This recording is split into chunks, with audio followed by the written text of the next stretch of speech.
Good afternoon, everyone. It is time to turn ProtectX on again. Turn it on again. I hope you all enjoyed your lunch. I hope you're all having a great day. I was also one of those persons who really enjoyed the desserts. Weren't they absolutely fantastic? Absolutely fantastic. So, we have got 7 speakers for you this afternoon. This is the part of the day where we try to beat the clock. We have got 7 speakers, each of which will speak for 7 minutes or less, and there will be severe penalties if they go over those 7 minutes, and each of those 7 people will talk about 7 different topics. So you're going to hear 7 really powerful stories this afternoon. Each of those stories will have a strong call to action, or so I'm led to believe. And actually, if you think about it, stories make the world go round. In fact, how many conferences have we been to where we say that stories are about the best way we can communicate with customers? Whether it's a corporate message or whether it's a personal message, stories are what people remember. People remember stories so much more than they remember statistics and words. And what I'd like you to all do, just for a couple of minutes, before we get into our 7 speakers, is to think about all the stories that you could tell. All the stories that you could tell from your career in the protection market, however long it is, whether it's been a year, whether it's been 10 years, whether it's been 30 years. What would be your story? If you had 7 minutes and you were up here on this stage doing a ProtectX talk, what would your story be? And what would your call to action be? And of course, if I've asked you to do that, I should probably have a think about it myself. And actually, when you look back over your career, there's so many things that you could talk about, isn't there? So I could start off by telling you about a strategic away day in a traitor-style Scottish castle in the middle of nowhere, where an expensive consultant came in and spoke so much gobbledygook and so much management speak for all of that day that it led to me having a career-long ambition with trying to keep things simple. I could tell you a story about the Burger King on Princes Street in Edinburgh, where I was sat having a Whopper meal with Nigel Bradshaw a long, long time ago. And we were sat in that Burger King and we were looking up at all the meal deals on the top, and we suddenly had the idea for the protection menu product. It was invented there and then in that Burger King on Princes Street in Edinburgh. I could then tell you a story about how we actually launched that menu product for the first time. It was called Self-Assurance. We did a presentation here in London, and a very well-known advisor by the name of John Joseph stood up at the end of that presentation and slow clapped me and sarcastically said, "Congratulations, Roger, you have just launched the most complicated product I have ever seen." So much for keeping things simple, hey? He had such a withering stare, didn't he, John Joseph? I could also tell you the story of another time I went on a TV program to defend the company that I was working for because we turned down a critical illness claim. That's relevant to some of the things we were talking about this morning. We did actually pay it in the end, and I had to go back on the show a couple of weeks later to say sorry again. I could tell you the story of how we came up with ProtectX. Believe it or not, ProtectX was originally going to debut back in July 2020, because if you remember, before the pandemic, we used to do Protection Review in the summer. And ProtectX was going to debut here, but of course the pandemic came along in 2020 and everything got cancelled. So we turned it into an online event, ProtectX Online. We did 4 ProtectX Onlines before we finally came here and got it live on stage. All of those stories would be worthy of a full 7 minutes with a call to action. So what would your 7 minutes be? What would your call to action be? Maybe you would like to be up here next year telling your 7-minute story on this ProtectX stage. But today isn't about me, it's not about you, it's about our next 7 speakers.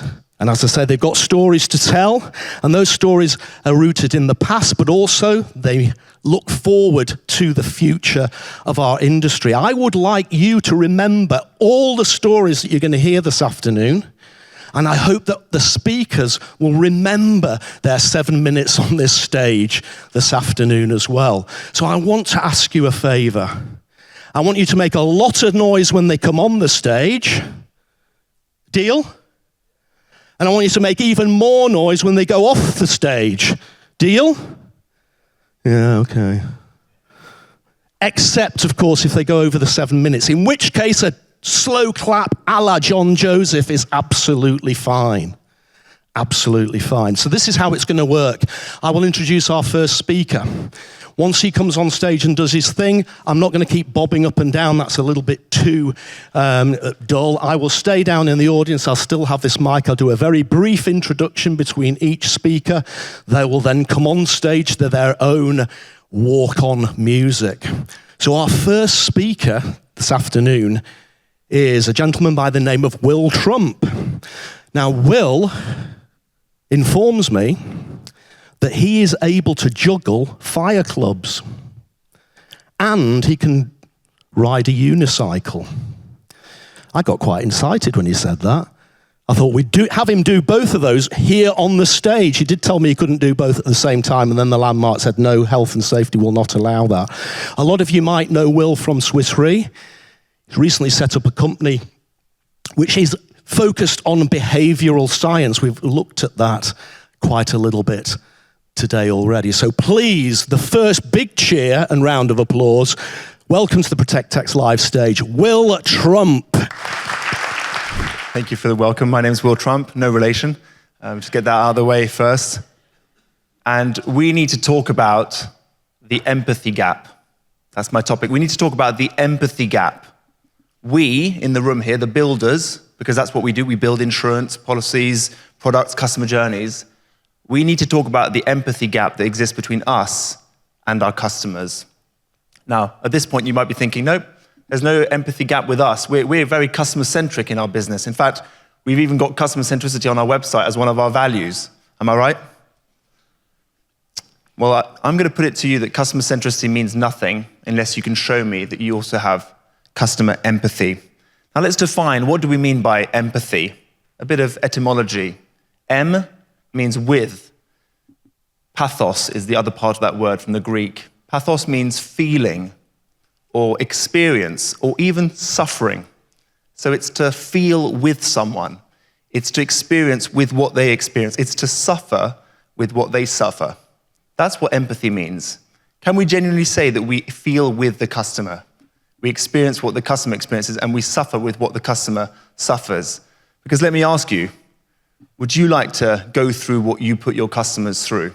And please be honest with yourself when it comes to buying a policy or calling up the call center or making a claim or reading one of our letters. Now, you might be one of the exceptions to the rule. Maybe everything in your company is perfect, in which case, well done. But the reason I bring this up is the following 4 examples from my work just in the last year. One insurer was very nervous about a new entrant in the market. They thought they were going to lose customers to this new entrant, this new competitor. And we did the research, we listened to calls, we interviewed customers, and it turned out it wasn't the new competitor that was stealing customers. It was just the poor customer experience that this insurer was delivering.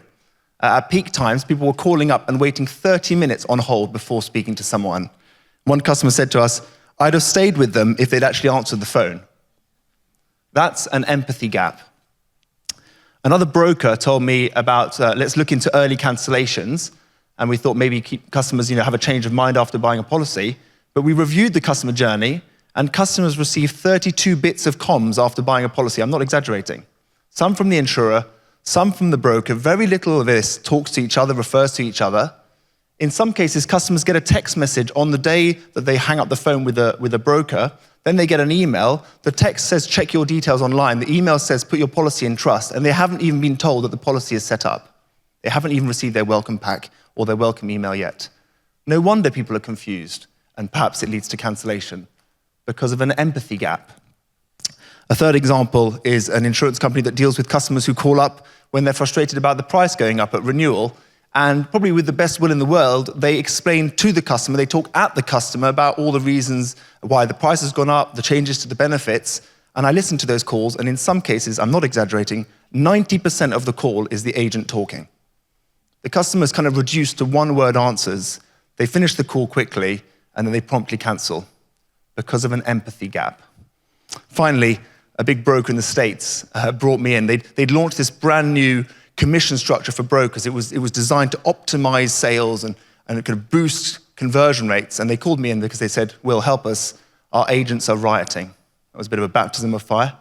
We looked into it, and one of the brokers told me, this commission structure is so convoluted, I don't know why they launched it. It's built by data scientists for data scientists. The only reason I can come up with is that they want to hide things from us and pay us the lowest commission possible because of an empathy gap.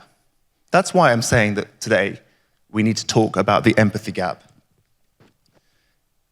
My challenge to the industry, my call to action is maybe let's be a bit less focused on the new shiny stuff, AI, tech, innovation. Maybe let's focus first on fixing the basics. Have you walked through your customer experience recently, honestly? Have you gone through the whole thing? Have we made sure that everything is clearly signposted, that complicated terms are explained, that expectations are managed, and that the phone is actually answered? But I've got good news for you. Fixing the basics, it might not be quite as sexy as some of those other innovations, but actually, dare I say, it gives you better results and quicker. In our experience, small changes to fixing the basics can actually lead to an average 5 to 7% increase in conversion rates or retention rates. In one case, in fact, we got 5 times more people responding to a letter. It was a gone-away mailing, just by giving people a headline that they could actually understand. That's the power of empathy. Now, just to be clear, I am not anti-tech or anti-AI, as hopefully this final example will show. One of our clients is a German health insurer, and they launched a voice bot. I'm sure many of you have launched voice bots. Voice bot at the start of the call, designed to identify the customer. And it works quite well. 90% of customers who call up are correctly identified by this voice bot using policy, number, and date of birth. But NPS scores, satisfaction scores, dropped significantly. Now, why would that be the case? Well, we just listened to a few of these calls, and it was quite peculiar, really. Customer calls up to speak to an agent, obviously. That's the reason for the call. They hear a first automated voice, and then out of nowhere, the voice bot starts speaking to them. It's a new voice, and it's demanding their customer details with no reason given. That's the empathy gap. So did I tell them to get rid of the voice bot? No, of course not. Just improve it. Bridge that empathy gap.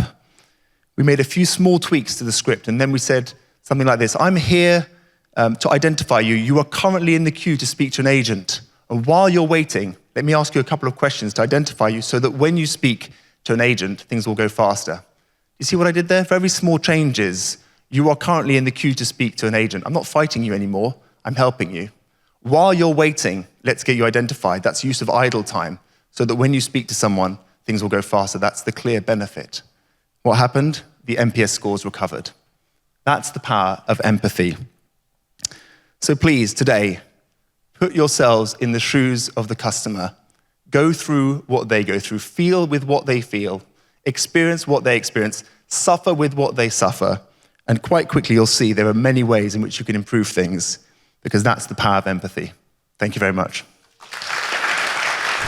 Hello. Hello. We need to talk about dinks. And I feel like I have to be very careful of how I say that with a Scottish accent. Yes, dinks. Dual income, no kids. I'm one of them, and I can tell you it often feels like we're invisible in the protection world. We're not in the brochures, we're not in the case studies, and we're rarely in the conversations. Dinks and sinks, so that's single income, no kids, make up around 14% of UK households. That's over 4 million homes.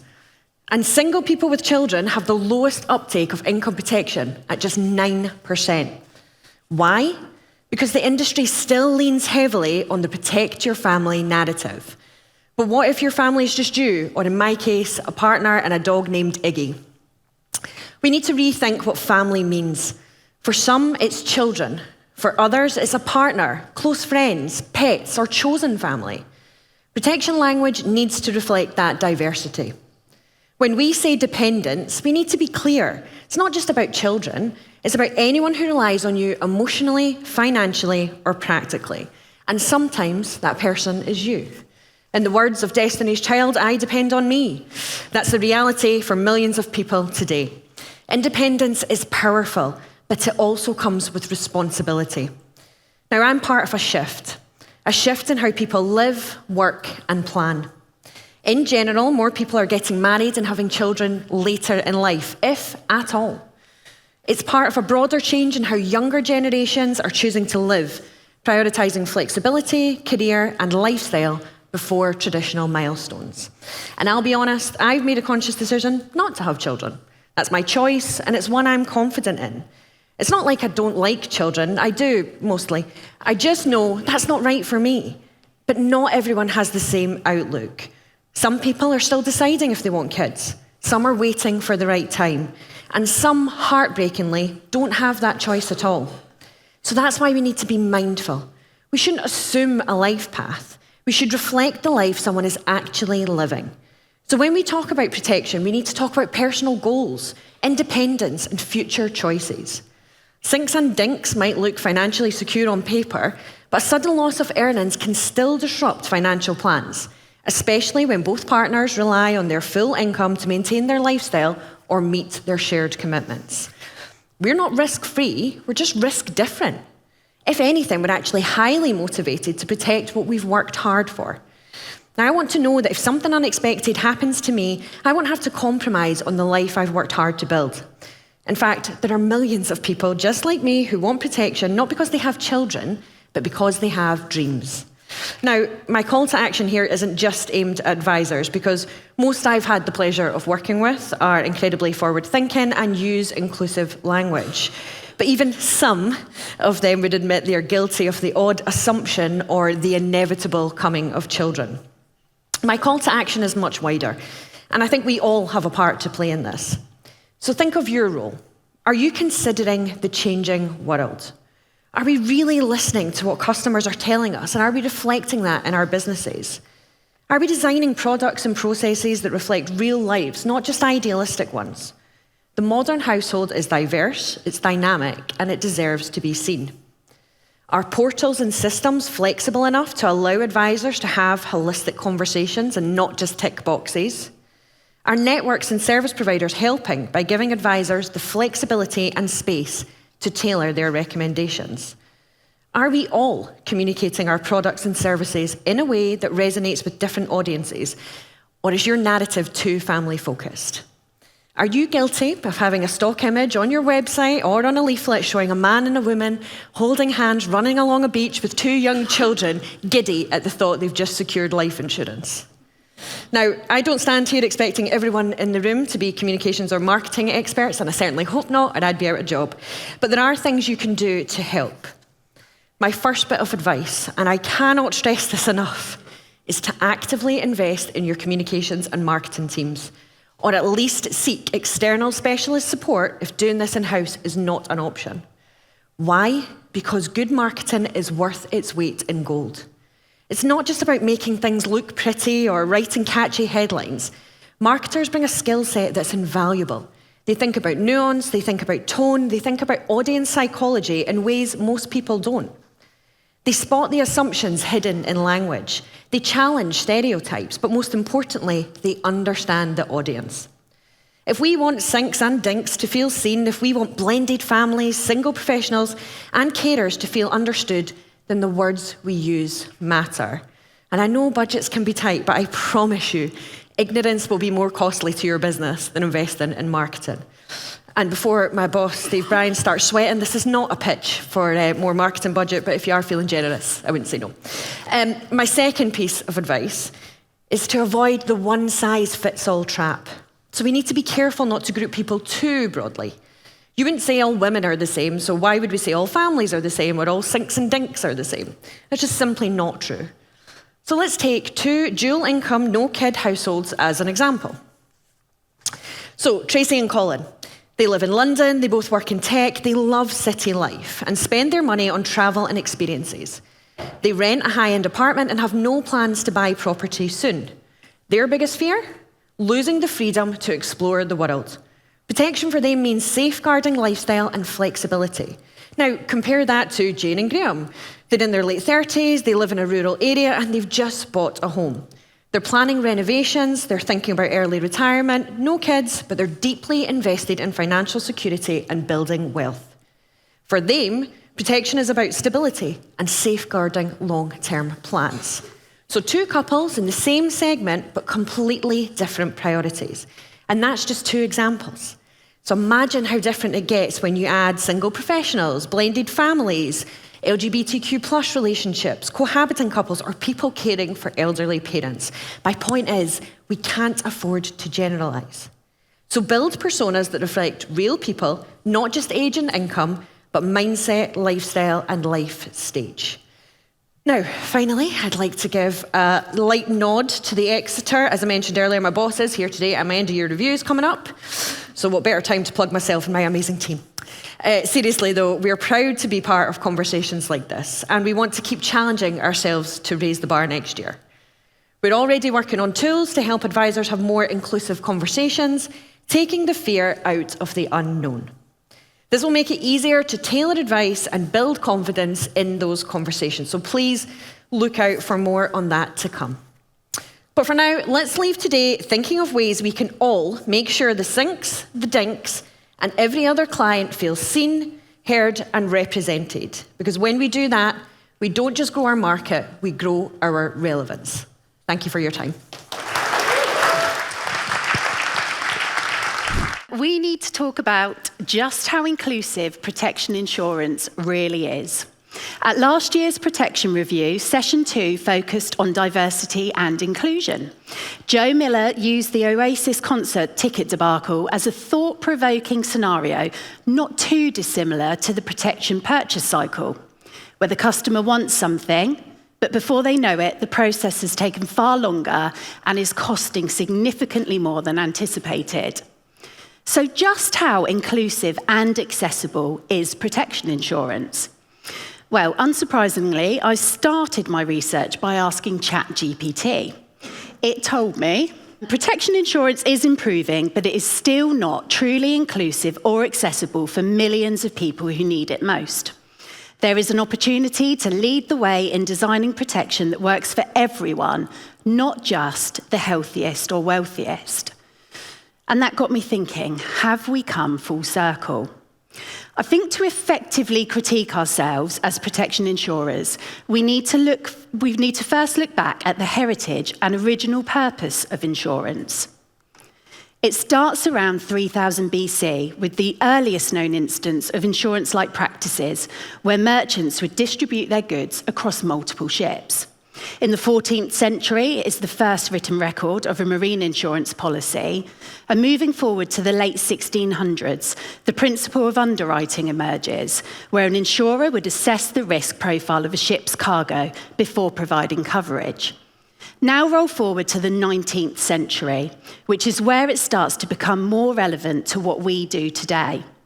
Many fears troubled the Victorian working classes, but particularly ending up in the workhouse or the shame of a pauper's burial. Another worry was falling ill and being unable to work to feed their families. Before the advent of the welfare state, the risk was real. An untimely accident or a debilitating illness could easily rob a man of the ability to work and provide for his family. However, there was a ray of hope, as both these potentially catastrophic life events were covered by friendly societies. Friendly societies were, and many still are today, inclusive organisations that primarily served working class members, providing financial and social support. Estimates suggest that during Victorian and Edwardian times, around 80% of male workers were members at some point. Putting a penny in the pot to support in times of need became a way of life. And before the welfare state, friendly societies were often the only way a working person could receive financial help in times of sickness and injury. The process was simple. Penny in the pot equaled coverage, inclusive and accessible. So where are we today?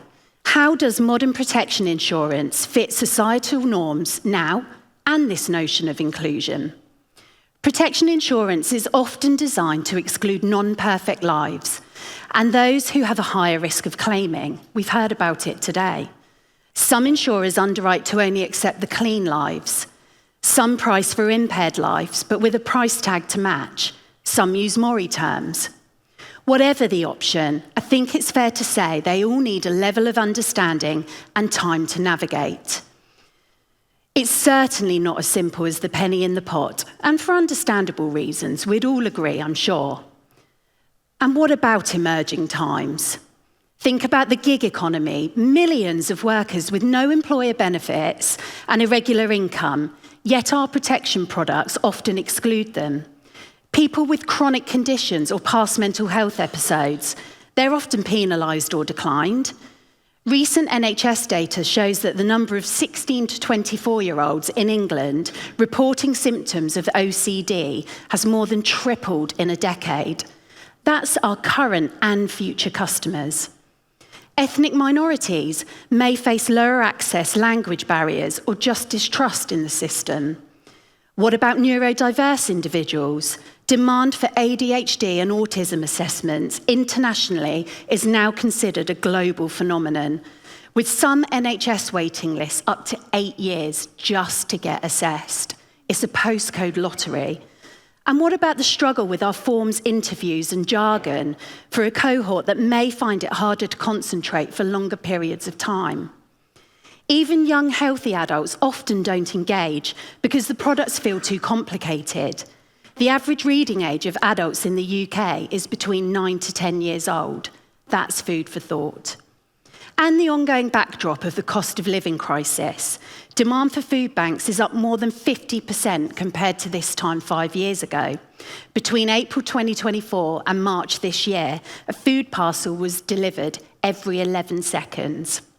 The stats speak for themselves. 7% of UK adults hold income protection, yet 53% recognise its importance. This isn't just a small gap, it's a systemic issue that leaves millions without meaningful protection. Compounding all of this is the fear of application rejection. We know that most consumers who start the process in reality should be accepted. But it's this fear, perhaps rooted more in perception than reality, that is real for consumers and something we should aim to address. What if we could design insurance to be inclusive and accessible, to demonstrate to consumers that accessing protection insurance can be simple, yet cover can remain effective? So I come back to, have we come full circle? It's something we at National Friendly ask ourselves time and time again, and we believe the answer is yes. As a proud friendly society, our aim is to be as inclusive as possible, having formed in 1868, firmly in the days of the penny in the pot. Whilst the risk of a pauper's grave or the workhouse may not be so prevalent in today's world, unfortunately, the risk of financial vulnerability is just as real as it was back in the 1800s. We've made developing simple, effective and affordable insurance to cover everyday risks and concerns our goal. Taking our approach back to the penny in the pot scenario, where the majority of consumers can access insurance they can understand, afford and rely on. Our products are built on consumer demand and uptake is strong. Being innovative and redesigning the experience for both advisors and clients, so we not only meet expectation, but we beat it. Something Oasis would have wanted when their tickets went on sale, I'm sure. It's providing that all-important first step into protection, focusing on shorter-term, real-life cover initially, with affordable premiums which don't increase as clients age, more occupations covered, including gig workers, a journey that uses wording that consumers can actually understand, An application that takes under 5 minutes. No medical questions asked, no pre-existing conditions to disclose, and no evidence to provide. A claims process that starts quickly and is accessible. So in conclusion, just how inclusive can protection insurance really be? As an industry, we've certainly been through many iterations of inclusion and exclusion, but it's now time to include as many consumers as possible. By asking, and more importantly, listening to what consumers would welcome in all stages of the protection life cycle, we really can make a difference. We need to be open-minded, understand that not everyone thinks or acts like ourselves, and consider new concepts that might break the norm. The more people we can help get onto their own individual protection journey, whatever that may look like, the better we're doing our jobs. So my call to action today is, in the next conversation you have, consider the penny in the pot. Thank you. Hi, everyone. So we need to talk about AI, and I think I've been set up quite nicely, as you said, Roger. So I'm going to try get 7 done in 7 minutes on actionable ideas that we're actually operating ourselves. And I don't think, based on today, I need to explain, how big of a shift AI already is and is going to be. But I don't know if anyone has seen the McKinsey report on the state of AI that came out this month, but insurance was in the top 4 verticals for actually testing AI, which is, a great place to be. But there's so much more we can be doing. So I'm going to be talking about agents quite a lot. So what is an agent? So imagine an always-on employee who is the most intelligent MBA student you could hire. They never sleep, they're never ill, they never go on holiday, they never take a break. They don't forget anything you've ever told them. They know your business inside and out, and they can also help everyone in the company simultaneously. So, first one I thought would be sensible to oh, it's gone really small. Okay, so first challenge. So, do people in this room have issues with time delays and errors happening in compliance?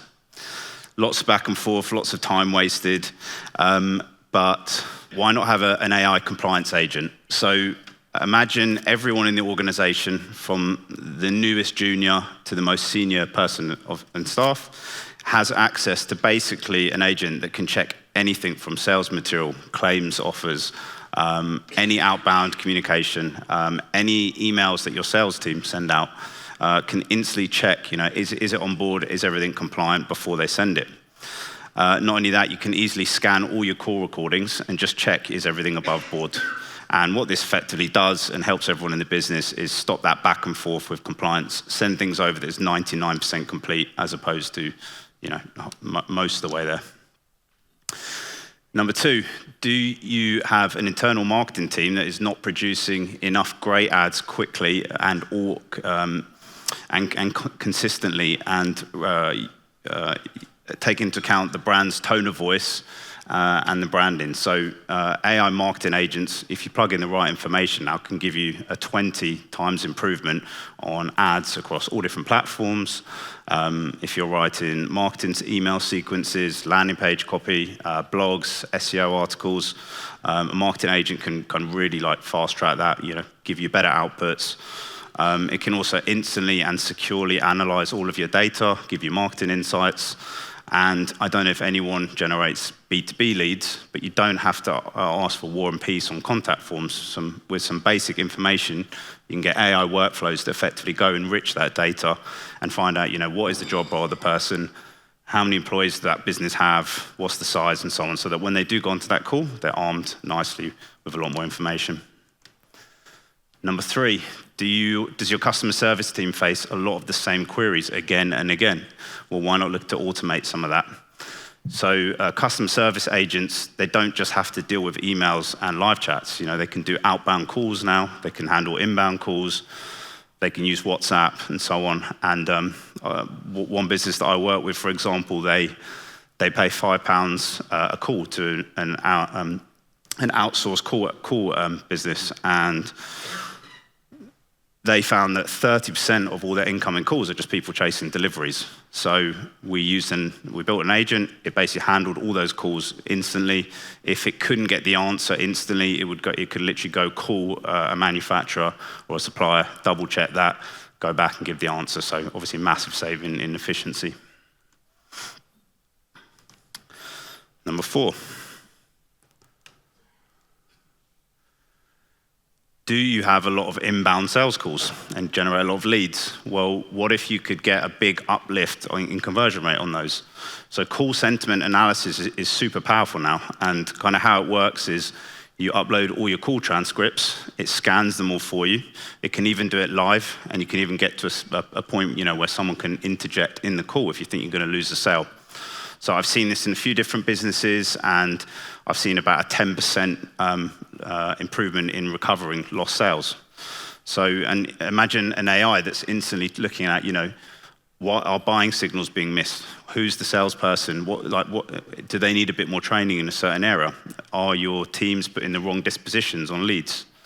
Are there constant objections that are coming up that you didn't know about that you can then go use and update in your marketing material? Because maybe there's a gap there in knowledge. And next one is number 5. So do you have loads of thousands of leads that you never got hold of or that never went anywhere? Obviously, a lot of these you've probably paid for. So why not look at reactivation sales agents? I'm sure a lot of people have been approached about them because they're actually super powerful and they're doing really well in the cases that we've seen. And where we've seen these set up properly, you can reactivate 2 to 8% of all your old data, depending on kind of how old it is and how much information you're asking. So how does it work? It's basically an agent. It's connected to something like ChatGPT, and why it's different to just sending SMS marketing is it can have a full-on conversation, but stays on script and doesn't ever give advice. And obviously you can send thousands of these in seconds, generate leads just for the cost of an SMS. Number 6, similar technology, but have you got an out-of-hours sales agent? So speed to lead is key, especially in insurance. And if you are getting leads and you can't handle them outside of your 9 to 5 or on weekends, then why not have this agent kick in? So as soon as the lead comes in out of hours, it can at least start a conversation, make sure you're the first person to contact them. It can rebook appointments for times that do suit you both. And we found that this really helps. And you do generally get cheaper leads outside of these hours. So if you're not fully running all the time, do this, but have this as a backup. And lastly, I've heard some really good ideas already about different types of agents. I'm a marketing guy, so most of what I've spoken about is sales and marketing, but yeah, there are so many other areas you can use AI. So in HR to answer basic questions, save meeting time, quotes and proposal generation. If you can generate 3 different options for a user rather than just one in the same amount of time, why not use it? And obviously compliance and regulatory. And a final note, which again I've heard a lot and I totally agree with, AI is not there to replace, it's there to empower. And I think as long as you don't lose your humanity and you use AI tools to kind of give you better efficiency and let your guys spend more time on the things that actually matter and help, then it's a win-win. Thanks. So we need to talk about the budget. Because in years gone by, when a conference organizer has said, in a week before the conference, can you send me your remarks and your slides about what's going to be in the budget? I've been able to send something. There's been a lot of filler. There's been some nice pictures of Parliament that I can talk to regardless of what comes up, but I can give you an idea of what's going to be in it. I can at least give you a good sense of the direction of travel. This year, I would have been hard pushed to do that yesterday morning, at least until the OBR leaked everything an hour before the Chancellor got to the dispatch box. And that's why I'm not going to talk about what the budget meant for the pound in your pocket, because you're a savvy audience, you've already used an online calculator and you've figured that out.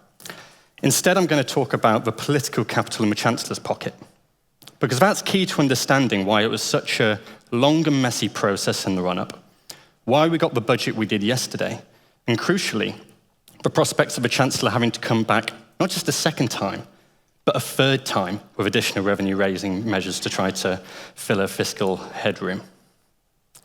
So how did we get to a point when only last year, with things can only get better still ringing in our ears, the government won a landslide general election with a 174-seat majority, A government elected on a mandate of growth that said that welfare reform was a moral imperative and promised not to raise taxes and not to extend fiscal drag.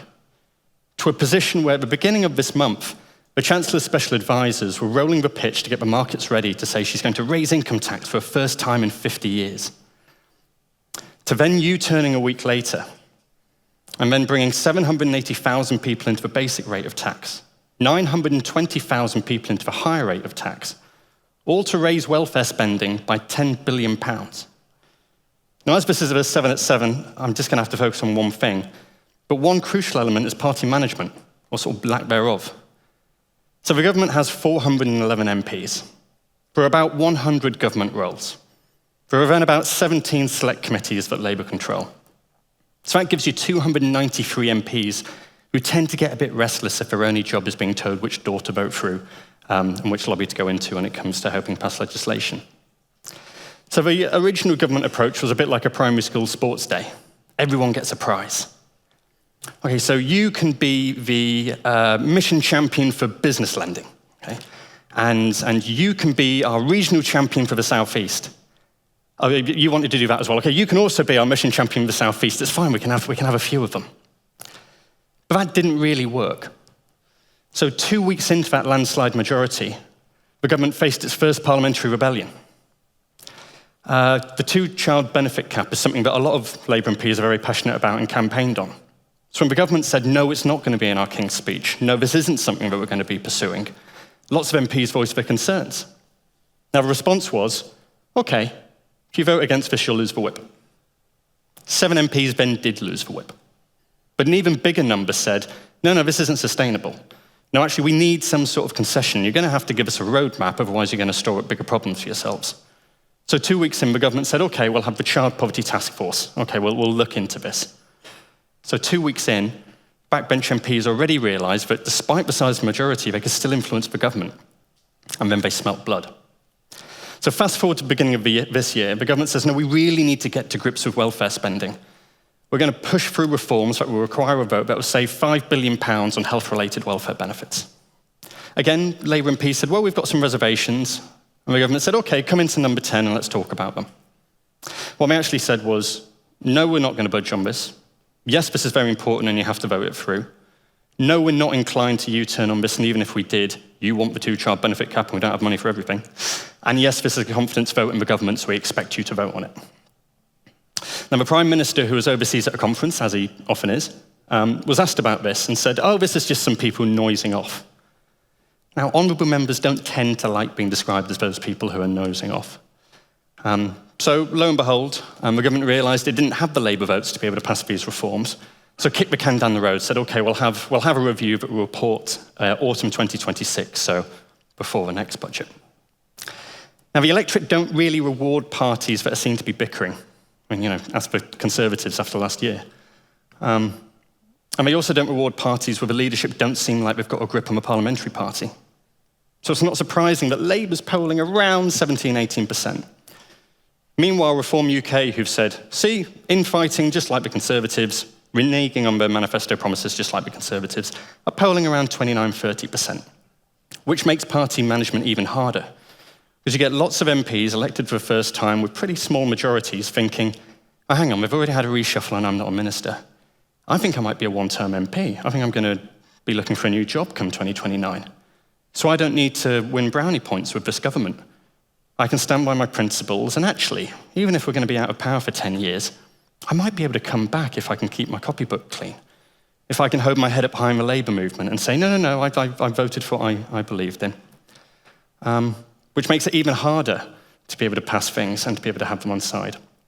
Which is why you saw a Labour Chancellor who said, no, I'm going to increase income tax, then hear from her MPs who said, you're not going to be able to explain this. You're not going to be able to explain winners or losers or what offsetting NICs means. People are just going to see the headline, Labour break manifesto promise, and that's it. So you can't do it, we're not going to support you. Hence the smorgasbord, and hence the extra £10 billion of welfare spending. Now, what does that mean for the prospects of having to come back and get more money? Well, if you look at the OBR analysis from yesterday's budget, the government by 2028 are going to have to find another £6 billion to be able to fund special education who needs support. There was supposed to be a review on that this year, they kicked the can into next year. Welfare-related spending for health benefits, another £11 billion we don't have yet. So that's £17 billion of your £22 billion headroom. If the AI bubble bursts, the OBR have a best and worst case scenario. Best case scenario, you still lose all your headroom. Worst case scenario, you lose all of it and still need another £13 billion just to break even. So I've realized I'm supposed to be coming up with a call to action. So I actually have a secret plan for the government to turn this around. I've got a growth agenda that's actually going to really work. So I need everyone here to write to their MPs and say, Dave's got a plan. I'm not going to be able to do it in 5 seconds, am I? Oh, that's a shame. Oh well, never mind. Thanks.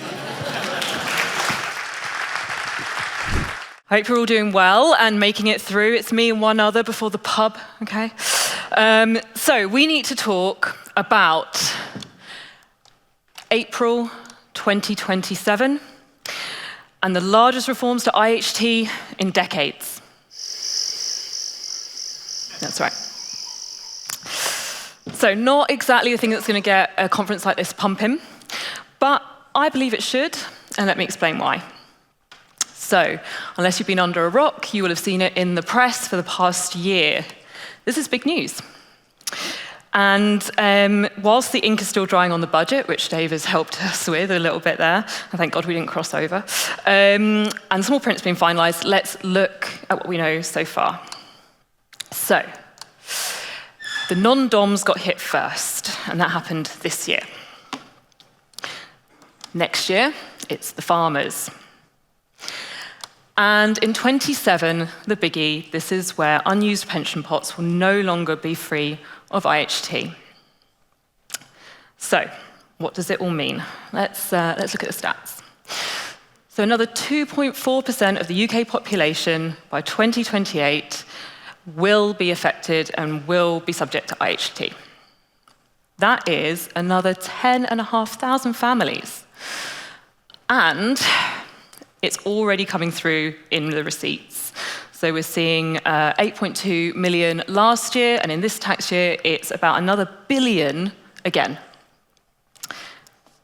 Lots and lots of money. Well done, Rachel. So, whilst we're not exactly bringing out our violins for the mega rich, increasingly there is a swathe of mass affluent and mass market customers that are going to have an unplanned financial shock on their untimely death at the hardest times for their families, right? And let's bring this to life. Let's tell a story. So this is Dennis and Sheila. They fell in love in a much simpler time. You didn't have to swipe right to meet each other. And as a banking clerk and as a builder, they were able to marry and buy a home at a multiple of their salaries that did not mean they're on canned food for the first few years of home ownership. And I looked at some millennials in the room to understand that one. Now, as hardworking people and sensible savers, they were able to accumulate good pension assets, own their home. Let's fast forward. They have 2 adult kids, they have 3 grandkids, and they just love spending time with them, love to hand them back. And pre the reforms, their estate would not have been subject to IHT. Post the reforms, their children will now need to find a significant lump sum on their death. Now, it's not all doom and gloom. So, for protection, this is a bit of a landmark moment. In the holistic financial planning space, protection now has a far louder voice. At Royal London alone, we've seen more than double the amount of whole-of-life business since the budget was announced last year. And I think Kev, you showed a slide from my pipeline at the beginning of the day that illustrated exactly the trends there. So back to Dennis and Sheila.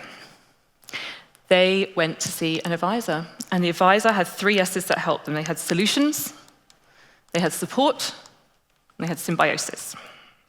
What are these? So solutions. They had a raft of protection solutions, and together with their advisor, they agreed to use some guaranteed whole of life and a discretionary trust that gave them certainty of their premiums for life and an efficient way to ensure a lump sum that would cover any IHT liability would be made available to their children on their death. Now, does that sound really complicated? If it does, don't worry, to the advisors in the room, because companies like ourselves have a raft of support available to you. So whether that's a technical central website, whether it's corporate and estate planning specialists, or whether it's your friendly BDM, reach out to them. There is education and support there. And finally, symbiosis. So the referral for Dennis and Sheila came from a wealth advisor. Increasingly, wealth firms will not be able to be in the position where they ignore where they see an opportunity or where they see a need in a customer. They either write it, they refer it, they cannot ignore it. And so this ecosystem exists where symbiosis between accountants, solicitors, charities come together and help to support the customer, holistically avoiding risks of harm.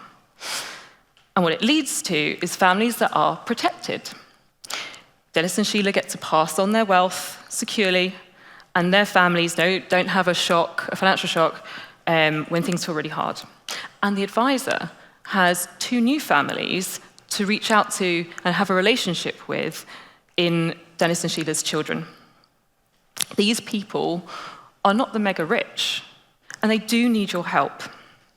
So my call to action, or my question to you, is considering the 3 S's and considering what this budget has done for protection within the holistic financial planning space is, are you ready?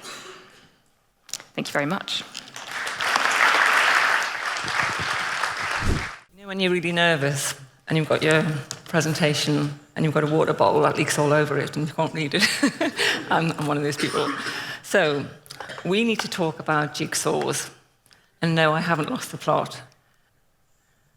This is me, happy, relaxed, not a care in the world, celebrating a milestone birthday with my beautiful dog, Sydney. The jigsaw's looking pretty complete. However, it could be one of your clients when they're taking out a policy. They're buying a house, they're healthy, they might have a bit of spare cash to insure themselves. But then life can change. And the jigsaw can look like this. So this is a jigsaw after somebody's received a diagnosis of serious illness or injury. And you'll notice that the claim is just one small piece, surrounded by lots of other pieces. So any one dislodged piece of the jigsaw could tip somebody over the edge. So together or independently, each piece of the jigsaw can cause or exacerbate fear, fatigue, uncertainty, and lack of control. And I'm sorry it's not scattered, but I don't have the techie sound for that. So how do I know that? So in a previous life, I was a solicitor spending 20 years in the insurance market, advising life and disability insurers on contentious claims, and I did see a fair few. Then 15 years ago, I set up Legacare as a legal charity supporting people with life-threatening and terminal illness. Patients are referred to us by the NHS, who are ideally placed to identify vulnerable patients who need our help with wills, powers of attorney, family and relationship matters, housing, debt, insurance claims, and post-death support. We basically unravel what's going on in the patient's life in order to give them the best advice and support, which isn't always legal. It could be something as simple as signposting or providing reassurance. Having said that, we've also arranged weddings, funerals, birthdays. We've even rehomed pets. And I have a budgie to claim. So at the time of setting the charity up, I had no idea what the difference it would make to a patient, to their family, and even to health professionals. And I think to date it's still the only charity in the country that's providing this kind of support. But what we discovered in the early days, and what I thought was we were providing isolated support. So a nurse would call us, we'd go into a hospital, take instructions from somebody for a will, get it signed, and leave, and that was job done. But then we began to notice something, that our work just didn't tick boxes, it changed lives. So giving people control over their affairs brought them peace of mind and dignity at the most pivotal time in their lives. So we weren't just drafting documents, we were working, and nor were we working alone. We were working in collaboration with the NHS and trying to put some of the pieces of the jigsaw back together. And we did that not only with the NHS, but with the hospices and health-related charities, certainly as part of a team. So to date, unbelievably, we've helped about 8,000 people. And I'd like to share a story with you. And I'm only going to share some of the story because it's quite a long story and very complicated. But Joe and Mark were married. Mark's 54 and Joe is 52. They have 3 children aged 23, 15 and 12. Joe is a homemaker and Mark is self-employed. On New Year's Day, Mark had 2 catastrophic strokes and a heart attack. And it was actually somebody in the industry who got in touch with me and said, Meg, will you speak to Joe? So I did, and needless to say, she was absolutely distraught. Mark was in intensive care, and the news was pretty bad. However, he had critical illness cover, as well as other insurances and other benefits. The insurance company paid out, and Joe got back in touch with me as we're going through her situation. But if you look at the jigsaw, in their particular case, there were 17 pieces that were dislodged. That is a lot, but it's not uncommon, believe me. Other than Legacare, she had no one. When the insurer paid the critical illness claim, she told me that she was going to pay off the mortgage. But I had to say to her, whoa, don't do that. I said, you're not working. You don't know if you're going to get a job. You've got children. You don't know if you're going to get any benefits or whether the other insurance benefits are going to pay out. But she didn't have a financial advisor. She didn't have a pensions advisor. And sadly, her 23-year-old son, a potential client, had to watch his mum wade through all this crap, for want of a better word, until we were able to put her in touch with an IFA and a pensions advisor. So Joe and Mark's story, I believe, highlights that you are often the first piece of the jigsaw when somebody's received a horrendous diagnosis. So remember that your clients may be frightened, overwhelmed, and definitely not thinking clearly and straightforward. Therefore, it's imperative to think beyond the claim. Your claims handlers can become one of the most important people in their lives. So it's an opportunity to shine, but also to signpost and even upsell without even knowing you're doing it. So based on my experience, I have 3 observations. If you like them, my name's Meg. If you don't like them, I didn't tell you. But the first is, some of you, I believe, need to think about reviewing your proposition and see your product as less of a product but more of a service. Understanding that you are an integral part of your client's whole journey, okay? Not just a transaction. The second thing is see yourself as part of a multidisciplinary team. For anybody who's been affected by life-threatening illness, you'll know when you're in the medical arena, they have multiple disciplinary teams. You're not just a financial, pension, or insurance professional. You're part of the client support network when their life unravels.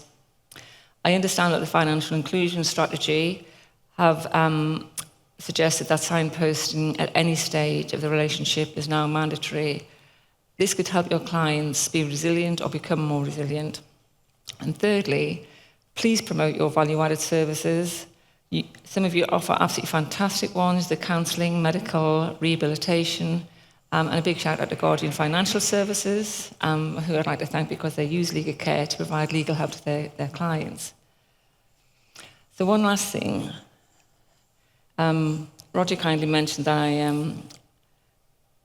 I got an award for the MBE, and that was through helping the likes of Mark and Joe and thousands of other people like them. And that was in March of this year when I met the King.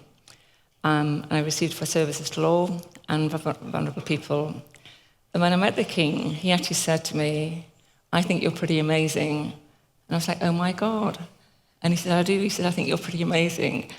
And you know when you cringe and something comes out of your mouth, and I just said, I think you are too. But he did laugh, he really did laugh. I was like, oh my God. And then he also said that he thought I deserved so much more than a medal. And honestly, I was blown away. But I'm only telling you that because this is the first time in 15 years that I felt truly validated.